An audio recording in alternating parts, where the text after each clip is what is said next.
ब्रह्मणो ब्रह्मवेत्तमः विरक्त इंद्रियार्थेषु प्रशांतात्मा जितेन्द्रियः। आज महाराज को समय उपस्थित हुआ। सुखदेव जी कहते हैं, परीक्षित, भगवान के परम मित्र है, सखा है, जिनका नाम है सुदामा। बिल्कुल आप ध्यान से श्रवण करिए। आपका कनेक्शन मेरी तरफ होना चाहिए। आप बातें मत करो। अगर आप बातें करते हो तो मैं कथा भूल जाता हूं। हाँ, तो कृष्णस्यासित सखा कच्चित ब्रह्मणो ब्रह्मवित्तमः। कृष्णस्यासित सखा, कृष्ण के एक सखा है, मित्र है, जिनका नाम है सुदामा। कैसे हैं सुदामा जी? ब्रह्मणो ब्रह्मवित्तमः, ब्रह्म को जानने वाले हैं महाराज, ब्रह्म के ज्ञाता हैं। और कैसे हैं सुदामा जी?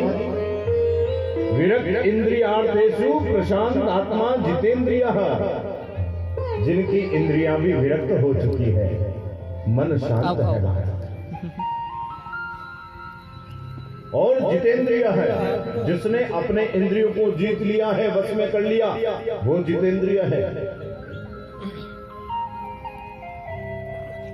सुदामा जी महाराज का जीवन कैसा है?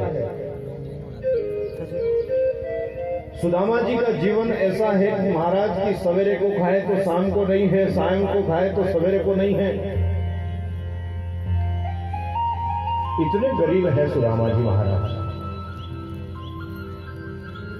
जब खेत में से अनाज कट जाता और कुछ अनाज के दाने गिर जाते, सुदामा जी की पत्नी जाती, जाकर के उन खेत में गिरे हुए अनाज के दानों को लेकर के आती और पीस करके महाराज जैसे तैसे करके अपना गुजारा चलाते थे।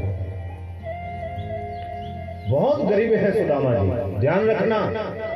सुदामा जी गरीब जरूर है लेकिन दरिद्र नहीं है। दरिद्र कौन? दरिद्रो यस्तु संतुष्टः, दरिद्र वो है जो असंतोषी है, जिसके पास में धन होते हुए भी ये कामना करे मुझे और मिले और मिले और मिले, वो दरिद्र है महाराज।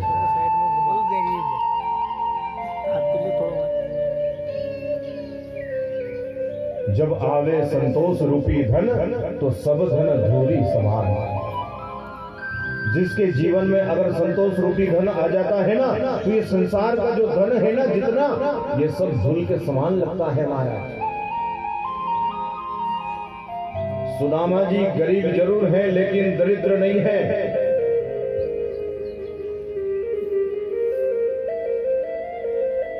सुदामा जी का जीवन कैसा है? अगर बरसात भी आती है तो बरसात का आधा जल उनकी झोपड़ी में गिरता है महाराज। ऐसी टूटी हुई झोपड़ी है सुदामा जी की।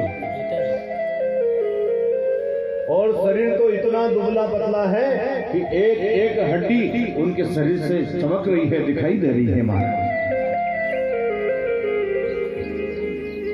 एक दिन सुदामा जी की पत्नी ने कहा, क्यों जी, आप जानते हो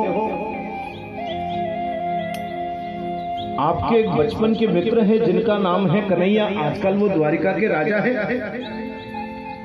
क्या कभी आपके मन में उनसे मिलने की इच्छा नहीं होती? आप नहीं चाहते कि उनका दर्शन करके आए? सुदामा जी ने कहा, देवी तूने आज मेरे को कितनी अच्छी बात याद दिलाई है। अरे भगवान करे ऐसी पत्नी सभी को दे जो भगवान से मिलने की प्रेरणा देती हो महाराज। देवी तूने बड़ी अच्छी बात कही है, लेकिन तू तो जानती है मुझे जब भी कन्हैया का दर्शन करना होता, लाला से मिलना होता, मैं तो आंख बंद करके समाधि में उसका दर्शन कर लेता हूं, और मुझे क्या चाहिए? सुदामा जी की पत्नी ने कहा, सुशीला ने, कि महाराज आप एक काम तो करिए, एक बार आप शरीर से द्वारिका तो जाइए। अगर आप एक बार शरीर से द्वारिका चले गए, द्वारिकाधीश ने अगर आपको इस हालत में देख लिया तो वो हम पर कृपा करेंगे, हमको बहुत सारा धन दे देंगे। जैसे ही सुदामा जी की पत्नी ने इतना कहा तो सुदामा जी ने कहा, देवी अगर तू धन की कामना से मुझे द्वारिका में भेजेगी, कुछ मांगने के लिए भेजेगी, तो मैं अपने जीवन में कभी द्वारिका नहीं जा सकता। हाँ, अगर तू कहे कि जाकर के केवल कृष्ण का दर्शन करके आओ, तो मैं अवश्य जाऊंगा। उसका तो दर्शन मुझे करना ही है।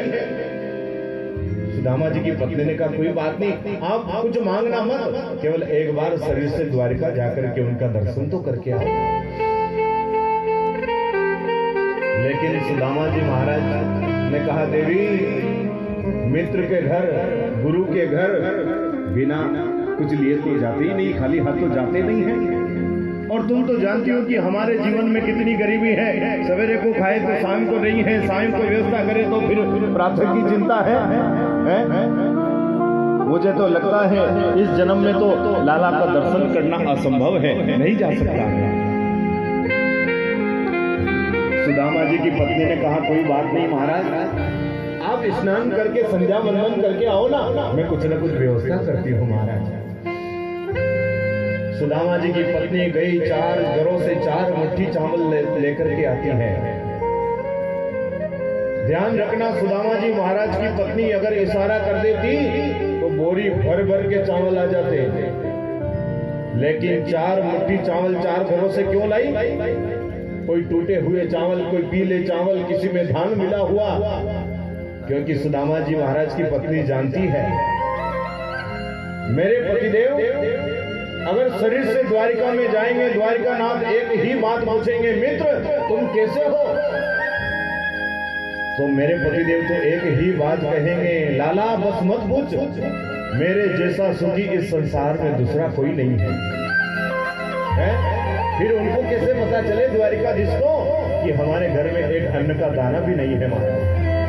कितनी गरीबी है, ये उनको भी तो पता चलना चाहिए ना। इसलिए 4 मुट्ठी चावल कपड़े में बांधती है, जो महाराज बीच जगह से फटा हुआ और सिला हुआ है, क्योंकि उसको देखते ही भगवान समझ जाए कि सुदामा के घर में एक बिलस्त भी साबुत कपड़ा नहीं है। 4 घरों से 4 मुट्ठी चावल लेकर के ऐसे कपड़े में बांध करके पोटली बना करके सुदामा जी के लिए तैयार करी है। सुदामा जी आए हैं संध्या वंदन करके, देवी कुछ न कुछ लेकर के आई? बोले हाँ, मैं गई थी ना कहीं से व्यवस्था करके जैसे तैसे लेकर के आई हूँ। 4 मुट्ठी चावल पोटली में बंधे हैं और वो लेकर के आज सुदामा जी को दिया है। सुदामा जी ने कहा देवी मैं जा रहा हूँ द्वारिकाधीश का दर्शन करने के लिए, अपने लाला को देखने के लिए। तुम यहाँ बैठ करके उसका खूब भजन करना, खूब उसका नाम जपना। मैं जाता हूँ शरीर से, अभी द्वारिकाधीश का मैं दर्शन करके आता हूँ। सुदामा जी महाराज चले जा रहे हैं आज द्वारिका में मिलने के लिए। 4 मुट्ठी चावल की पोटली हाथ में लगी है, चले जा रहे हैं सुदामा जी।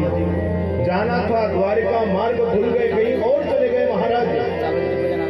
लेकिन पैरों में कोई जूते चप्पल तो है नहीं, चरण पादुका तो है नहीं, चल रहे थे पैदल। जाना था द्वारिका, मार्ग भूल गए, कहीं और चले गए, पैरों में छाले पड़ गए, कांटे चुभ गए, रक्त की धार पैरों में बहने लग जाती है कि भूख लगती है, प्यास